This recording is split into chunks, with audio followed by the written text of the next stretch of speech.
मैंने तुम्हें घर पहुंचा दिया और तुमने थैंक यू भी नहीं बोला।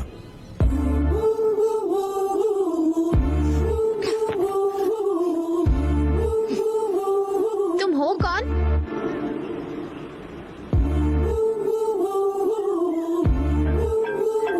तुम्हें लगता है कि तुम मेरे हस्बैंड हो? तुम्हें ये नहीं कहना चाहिए, एक लड़की को ही कहना चाहिए। ठीक है, क्या करना होगा बुलवाने के लिए? आसान है डियर। मैंने किसी से एक जोक में कहा था, उसे मुझे सबके सामने गलत बताना होगा। मैं फिर से नहीं कह सकती। किसी और के बारे में बात करो, मैं अलग इंसान हूँ। मुझे फर्क नहीं पड़ता तुम कौन हो। मैं शादी नहीं करना चाहती, मुझे हस्बैंड भी नहीं चाहिए, कोई नहीं चाहिए, और मुझे मेरे आसपास भी कोई नहीं चाहिए। बस छोड़ दो मुझे अकेले।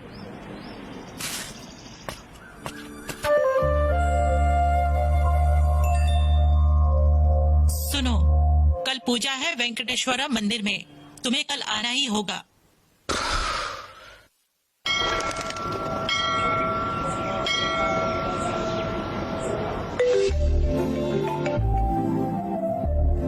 आने के लिए थैंक्स। मैं मंदिर आई हूँ। अरे मैंने ही तो बुलाया था। मेरी मम्मी ने बोला इसलिए। मैंने ही तो मम्मी को कॉल किया था।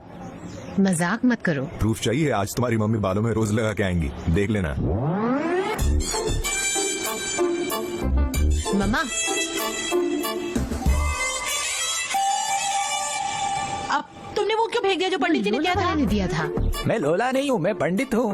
आपकी बात नहीं कर रही थी। ओह शुक्र है। गुलाब के लिए थैंक्स।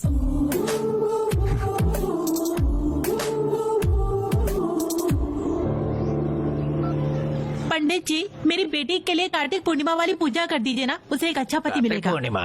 पर आज तो कार्तिक पूर्णिमा नहीं है। मुझे तो मैसेज आया था, आपका नहीं था क्या? मुझे मैसेज क्यों आएगा? क्या आपको पब्लिक नंबर और प्राइवेट नंबर का अंतर नहीं पता? तुम्हें समझ जाना चाहिए था जब उसने तुम्हारी बेटी कहा। मैं सच में पागल हो गई हूँ। मुझे लगा पूजा करने से तुम्हें अच्छा पति मिल जाएगा, तो क्यों ना पूजा कर दूं। मुझे यकीन नहीं कि भगवान एक अच्छा पति ढूंढ के देगा। नहीं पागल, यही किस्मत तय करते हैं। देखो, मुझे मैसेज वाले नंबर से फोन आया है, देखा ना तुमने? एक सेकंड। हाँ, तुमने फोन क्यों स्विच ऑफ किया? प्रार्थना करो। विधा नंदे किसी ने आपको कॉल किया? उन्हें बोलो मैं वापस कॉल करूंगी। सुन तो लिया होगा ना? तुम क्या कर रहे हो? तुम्हें समझने की कोशिश। तुम क्या समझाने की कोशिश कर रहे हो? तुम जरूरत से ज्यादा कंफ्यूज्ड हो। तुम्हें यहाँ मैं लाया, तुम ये मानती नहीं। फूल की बात पे गोली ही मार दी। अरे जब मैंने बोला चलो मिलते हैं, तो तुमने मना ही कर दिया। तुम बहुत ज्यादा कंफ्यूज्ड हो।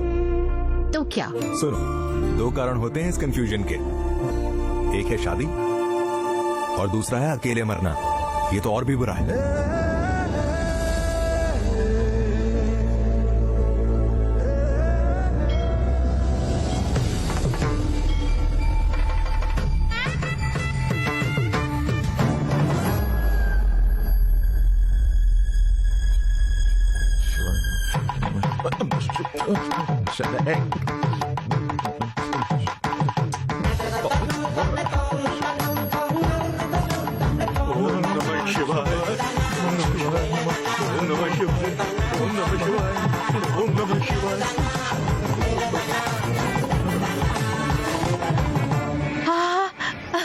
ये आप कब से करने लगे?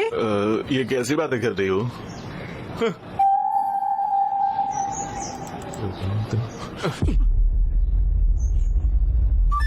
चलो चलते हैं। क्या हुआ सर? क्या? कुछ नहीं। मैं देख रहा था कि आपका बेटा कहाँ है। आप मेरे बेटे को लेकर क्यों परेशान हैं? वो अब शादी करने वाला है, अभी यूएस में है, 10 दिन में आ जाएगा। सर सर सर, अब क्या हुआ? क्या वो आएगा या वो पहले से आ चुका है? क्या बोल रहा है? वो तुम ही थी ना जिसने मेरे घर पर फ्लावर पॉट तोड़ा था? हाँ, अगर हमारी कोई दुश्मनी होती तेलुगु मूवीज में। बस करो बस करो। सर, मैं आपकी जानकारी के लिए बता दूं कि आपका बेटा यहाँ पर नहीं आता तो ठीक है, पर अगर मुझे पता चला कि वो यहाँ मेरी बेटी के पीछे है तो। क्या बोल रहे हो? नशे में हो क्या? तुम लोग चुप रहोगे क्या? समझने की कोशिश करो। मेघा, वेडिंग इनविटेशन लेके आओ। नमस्ते मेरी वाली बहू। भाई कौन है? ये लड़की के पापा है। ये मेरे बेटे के बारे में पूछ रहे थे। मैंने बताया कि उसकी शादी तय हो गई है। इनविटेशन दो इन्हें, प्लीज शादी में जरूर आना। चलो चले। सर, आप अपनी बेटी की शादी भी जल्दी ही करा दीजिए, आपको भी आराम मिलेगा। आने से बताओ कि मैं क्या चाहता हूँ।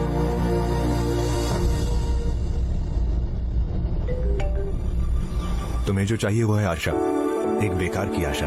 मैंने वो तुम्हारे लिए लगाया है। बता देना अगर नहीं ले सकती। चलो इससे साथ में उठाते हैं।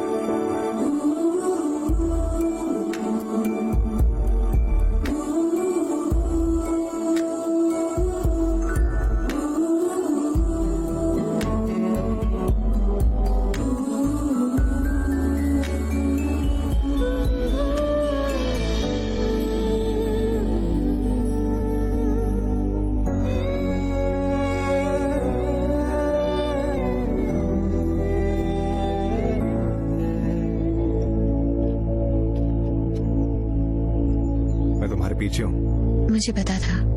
मुड़ के देखोगी नहीं? मैं नहीं देखना चाहती। मैं तुम्हें वो आशा नहीं दे सकती जो तुमने मुझे दी।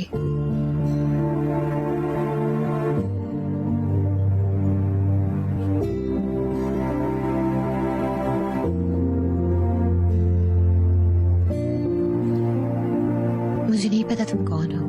मुझे नहीं पता तुम मेरे बारे में क्या जानते हो। मुझे 16 साल हो गए हैं जब मैंने अपने पापा को देखा किसी और औरत के साथ।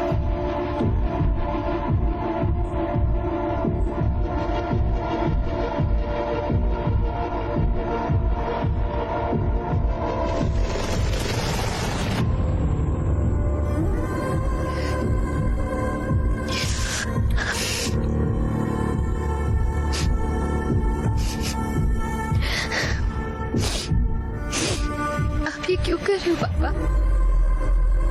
आप ये क्यों कर रहे हो? आपके पास मम्मी है ना? जो मुझे चाहिए था वो तुम्हारी माँ से नहीं मिल रहा था।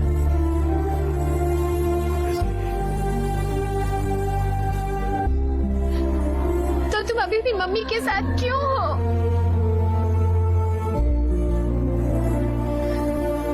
इसलिए मुझे डर नहीं लगता जब मैं लोगों को ऐसे देखती हूँ, पर जो अपनी शादी में ही दूसरे के करीब नहीं रहते, मैं उनसे बहुत डरती हूँ। तब से मैंने तय किया है मेरे लाइफ पार्टनर को मुझसे सब मिलना चाहिए, और उसी सोच में वो भी कि मुझे उसे सब कुछ मिले। मैं अपने हस्बैंड से शादी करना चाहती हूँ, ये मेरा सोचना है, पर मेरे पापा तो किसी से भी किसी के भी साथ मेरी शादी करा दे। वो मुझे परेशान करते रहते हैं। यही मैं सोचती हूँ जब मैं अपने पति को ढूंढने का सोचती हूँ। बाद में मुझे यकीन हुआ, जल्दबाजी में गलत शू चुन लिया।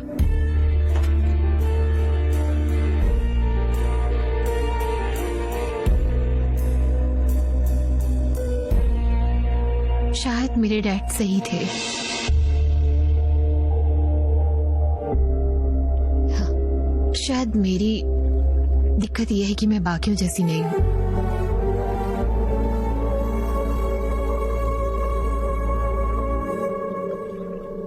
मैं तुम्हें एक बुरा जोक बताऊं? कैसा जोक है? एक तालाब में बहुत सारे मेंढक होते हैं। कुछ मेंढक आसमान को देखते हैं। वो आसमान में कुछ देखते थे। उन्हें लगता था कि ऊपर कुछ है और वो कूदना शुरू कर देते थे। और जो मेंढक सबसे नीचे था वो कहता रहता था कि वहाँ कुछ भी नहीं है, कुछ भी नहीं है वहाँ पर। वो ऊपर वाले मेंढक बस सुनते ही रहते थे। वो कूदना बंद कर देते हैं और सब सही। पर एक मेंढक नहीं रुकता, कूदता रहता है। पता है क्यों? क्यों?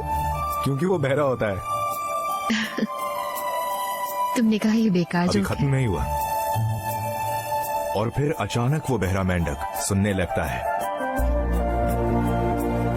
वहां ऊपर कुछ नहीं था, वहां ऊपर कुछ भी नहीं था, वहां ऊपर कुछ भी नहीं था, ऊपर कुछ भी नहीं था। तुम्हें बहरे मेंढक से कुछ याद आया? तुम्हें पता है तुम्हारे स्टैंड अप हमेशा हस्बैंड और वाइफ के ऊपर ही क्यों होते हैं? क्योंकि उन हर जोक के पीछे एक दर्द होता है। तुम डरती हो कि तुम्हारी जिंदगी ऐसे ही खत्म हो जाएगी। अगर तुम उस दर्द से मुक्ति चाहती हो तो तुम्हें खुद में किसी नए को ढूंढना होगा।